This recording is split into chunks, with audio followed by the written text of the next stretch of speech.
क्या दुनिया में कोई भी नौकरी आपको खुलकर ये कह सकती है कि आपको अपनी जान देनी होगी और अगर आप मना करें तो आपको जेल हो सकती है।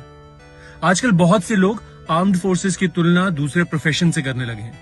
आज इस कंफ्यूजन को दूर कर देते हैं। Article 33 of the constitution of India parliament को पावर देता है कि वो आर्म्ड फोर्सेस पर्सनल के फंडामेंटल राइट्स को रिस्ट्रिक्ट या मॉडिफाई कर सकते हैं ताकि डिसिप्लिन और ऑपरेशनल रेडीनेस बनी रहे। इसका मतलब एक सोल्जर यूनियन फॉर्म नहीं कर सकता, स्ट्राइक नहीं कर सकता, प्रोटेस्ट नहीं कर सकता, पॉलिटिकल एक्टिविटी में पार्टिसिपेट नहीं कर सकता, पब्लिकली गवर्नमेंट का क्रिटिसिज्म नहीं कर सकता और सबसे important life threatening combat situation में वो अपनी कमांड को रिफ्यूज नहीं कर सकता। ये सिर्फ थियरी नहीं, ये आर्मी एक्ट 1950, एयरफोर्स एक्ट 1950 और नेवी एक्ट 1957 के तहत इन्फोर्स होता है। अब आप कंपैरिजन देखिए।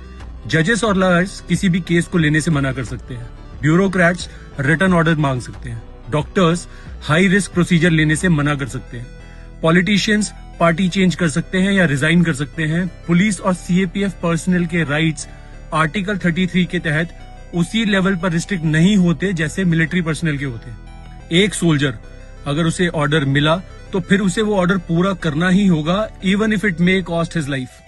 इसे कहते हैं अनलिमिटेड लायबिलिटी। और एक reality, judiciary, parliament, doctors, industry, media, education, bureaucracy, ये सब उस सिक्योरिटी अम्ब्रेला के नीचे फंक्शन करते हैं जो आर्म्ड फोर्सेस अपनी जान देकर प्रोवाइड करती हैं। बॉर्डर सिक्योर है, इसलिए डेमोक्रेसी, इकोनॉमी, राइट्स ये सब सिक्योर है।